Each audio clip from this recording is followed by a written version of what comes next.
دنیا کی سب سے طاقتور آرمی کی بات کی جائے تو رشیا، USA اور UK کا نام سب سے سر فہرست ہے۔ یہ تینوں ملک نہ صرف ملٹری کے لحاظ سے سب سے اوپر ہیں بلکہ ٹیکنالوجی اور اکانومی میں بھی سب سے آگے ہیں۔ تو آخر کیا وجہ ہے کہ اتنی طاقتور کنٹریز افغانستان جیسے کمزور ملک میں آ کر ہار جاتی ہیں؟ آخر افغانستان میں ایسی کون سی طاقت ہے کہ یہ اتنے طاقتور ممالک بھی وہاں سے الٹے پاؤں بھاگنے پر مجبور ہو جاتے ہیں؟ کیا وجہ ہے US، رشیا اور برٹن افغانستان میں اتنی زیادہ دلچسپی کیوں رکھتے ہیں؟ یہ سب کچھ آج کی اس ویڈیو میں جاننے کی کوشش کریں گے۔ افغانستان نے زیادہ تر عرصہ غیر ملکی طاقتوں سے جنگ لڑنے میں ہی گزارا ہے۔ یہاں پر قبضہ جمانے کی تاریخ کو دیکھا جائے تو 2500 سال پہلے 522 BC میں پرشین نے اس جگہ پر حملہ کیا تھا، لیکن ان کا قبضہ 2 سالوں سے زیادہ نہ چل سکا۔ اس کے بعد 331 BC میں الیگزینڈرا، جس نے آدھی سے زیادہ دنیا پر قبضہ کیا تھا، وہ بھی 7 سالوں سے زیادہ یہاں تک نہ ٹک سکا۔ اس کے علاوہ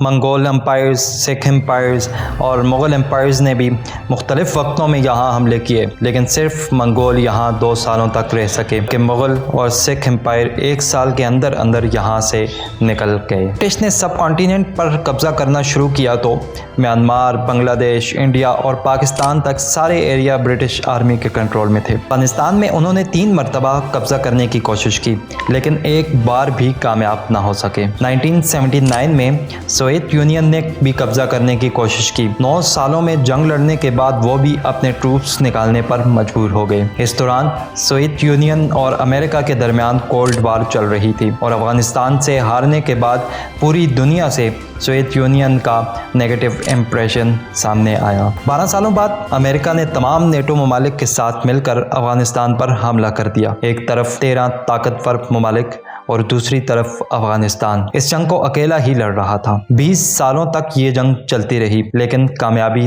نہ مل سکی۔ آخر کار 2021 میں امریکن فورسز کو یہاں سے نکلنے کے لیے بھی افغانستان کے ساتھ ڈیل سائن کرنی پڑی۔ فرض کے مطابق 20 سالوں میں امریکن فورسز افغانستان کے صرف اور صرف 15% حصے پر ہی کنٹرول کر رہی تھیں۔ اتنا چھوٹا ملک اپنے سے بڑے اور طاقتور ملکوں سے کیسے مقابلہ کرتا رہا؟ اس کے کئی ریزنز ہیں، لیکن سب سے بڑی ریزن افغانستان کی جیوگرافی ہے۔ افغانستان مختلف قبیلوں میں تقسیم ہوا ہے، جس میں ازبیکس، تاجکس اور پشتونز ہیں۔ پاکستان کے ویسٹ اور افغانستان کے ساؤتھ ایریا میں بارڈر ڈیفائن ہونے کے باوجود بھی اس کی کوئی خاص اہمیت نہیں تھی، کیونکہ جیسے بارڈر سے پہلے آمد و رفت اور ایک دوسرے سے میل جول برقرار تھا، ویسے ہی بارڈر ڈیفائن ہونے کے بعد بھی رہا۔ کیونکہ یہ بارڈر کافی اونچی پہاڑیوں سے گزرتا ہے، اس لیے اس بارڈر کو کنٹرول کرنا نہایت ہی مشکل ہے۔ اگر افغانستان کا میپ دیکھا جائے تو یہ ایک لینڈ لاک ملک ہے، یعنی کہ اگر اس پر کسی کو زمینی حملہ کرنا ہو تو 7 پڑوسی ممالک سے ہو کر گزرنا پڑے گا، اور اگر بارڈر تک پہنچ بھی جائیں تو وہاں کے پہاڑی سلسلے میں سروائیو کرنا بہت ہی مشکل مانا جاتا ہے۔ افغانستان کا تقریباً 75% ایریا جو ہے وہ عالی شان پہاڑوں پر ہی مشتمل ہے، اور لوکلز کے لیے یہاں سروائیو کرنا، یہاں پہ رہنا بالکل بھی مشکل نہیں ہے۔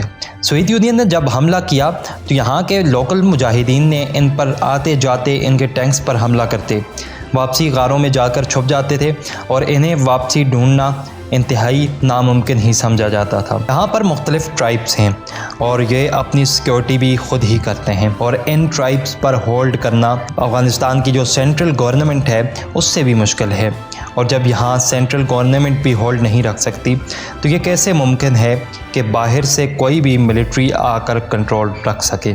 افغانستان کی ڈینجرس پہاڑیاں اور ان گنت سیکرٹ غار اور یہاں کے آئسولیٹڈ ٹرائبل ایریاز، ان کی وجہ سے یہاں غیر ملکی طاقتیں زیادہ دیر تک سامنے نہیں ٹک سکتی۔ اور اس بات کو بھی دیکھ لیتے ہیں کہ آخر کیا وجہ ہے کہ غیر ملکی طاقتیں افغانستان ہی کے اندر اتنی زیادہ کیوں انٹرسٹڈ ہیں؟ تو اس کا جواب بھی اس کی جیوگرافی میں ہی ملتا ہے، کیونکہ اس کو ہارٹ آف ایشیا بھی کہا جاتا ہے۔ سینٹرل ایشیا، ساؤتھ ایشیا اور مڈل ایسٹ میں کنیکٹیوٹی کے لیے ضروری ہے کہ افغانستان کے معاملات کنٹرول میں رہیں۔